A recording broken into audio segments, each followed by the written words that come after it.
बहुत समय पहले की बात है। एक घना, सुंदर और हरा भरा जंगल था, जहाँ जानवर शांति से रहते थे। पेड़ों की छांव, बहती नदियाँ और फलों से लदे वृक्ष हर जीव के लिए जीवन था आसान और सुकून भरा। मगर एक दिन सब बदल गया। बारिशें रुक गईं, बादल मानो इस जंगल को भूल चुके थे। धीरे धीरे नदियां सूखने लगीं, तालाब प्यास से तरसने लगे और पेड़ मुरझाकर पत्तियां गिराने लगे। जानवरों की आंखों में चिंता थी। हिरणों के झुंड अब दौड़ते नहीं थे, हाथियों के बच्चे पानी के बिना रोते थे और पक्षी भी आसमान से नीचे गिरने लगे। पूरा जंगल मौत की आहट सुन रहा था।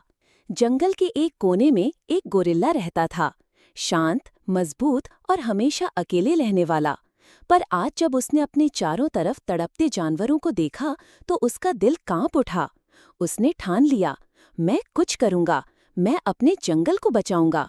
गोरिल्ला ने जंगल की ओर अंतिम बार देखा और पहाड़ों की ओर दौड़ पड़ा। रास्ता आसान नहीं था।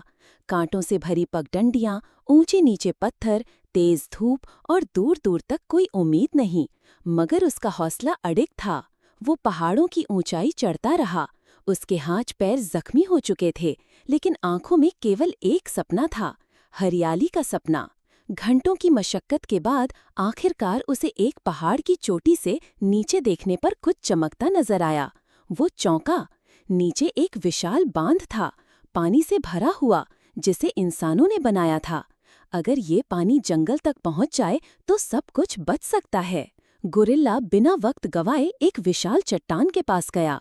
वो जानता था, अगर ये चट्टान बांध पर गिरे तो पानी जंगल में बह जाएगा।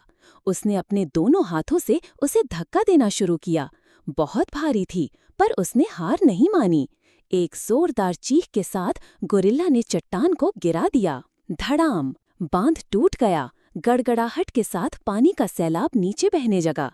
नालियां भर गईं, नदियां बन गईं और सूखा जंगल फिर से भीगने लगा। जानवरों में हलचल मच गई। हिरण, खरगोश, भालू, पक्षी सभी खुशी से दौड़ पड़े पानी की ओर। वो पानी पी रहे थे, नहा रहे थे, कूद रहे थे। जंगल में फिर से जीवन लौट आया। फूल खिल उठे, पत्तियां हरी हो गईं और हवाओं में फिर से संगीत गूंजने लगा।